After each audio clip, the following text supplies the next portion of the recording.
Salut, dans cette vidéo on va voir comment s'aimer pour être plus épanoui et augmenter sa confiance en soi. La première chose que tu peux faire, c'est de différencier ta personne de tes actions. En fait, tu peux te tromper, tu peux faire des choses qui ne vont pas et t'aimer quand même. Par exemple, tu peux avoir une personne qui va tout le temps arriver en retard et cette personne peut quand même s'aimer. C'est-à-dire, je peux être nul en sport et m'aimer quand même. Je peux être nul en anglais et avoir un certain amour de moi-même. Donc la clé ici, c'est de vraiment différencier ce que tu vas faire, tes actions, de l'amour que tu te portes. Et je te donne mon exemple. Il y a très longtemps, j'étais assez critique, sévère envers moi-même lorsque je vivais un échec. J'étais vraiment très très critique, c'est-à-dire que je me donnais pas des coups de ceinture, hein, mais mentalement, au niveau psychologique, j'étais assez dur, quoi. Je m'autorisais pas beaucoup d'échecs et dès que j'en avais un, eh bien, je le vivais mal.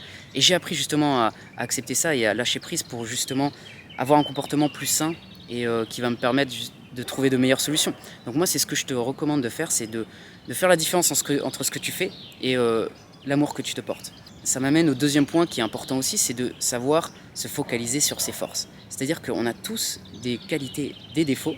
Et il faut savoir capitaliser, se concentrer bien sur ce qu'on fait de bien. Peut-être que tu es quelqu'un qui est fort dans une compétence particulière, tu es peut-être très empathique, tu sais écouter les autres, tu es fort ou forte à l'oral. Trouve cette qualité qui te définit, ces qualités qui te définissent. Si tu as du mal, tu peux demander aux gens qui t'entourent, à ton entourage, les qualités qu'ils trouvent chez toi, qu'ils pensent que tu as. Et tu peux aussi analyser les compliments qu'on te fait en général pour trouver ces qualités. Et ensuite, focalise ton attention là-dessus. Ne sois pas trop critique envers toi-même, encore une fois. Essaye d'oublier justement les défauts. Il ne s'agit pas de se prendre pour un dieu ou une déesse, mais il faut comprendre que c'est plus intéressant et beaucoup plus efficace pour toi de te concentrer sur tes forces pour justement être dans un meilleur état d'esprit et développer, cultiver cet amour de toi-même. Et le troisième point que je voulais te partager aujourd'hui, c'est le fait de ne pas confondre s'aimer et avoir de l'ego. En fait, s'aimer, pour moi, c'est plutôt le fait d'accepter ses défauts pour vivre en harmonie. Tu peux avoir des imperfections et choisir de t'aimer quand même.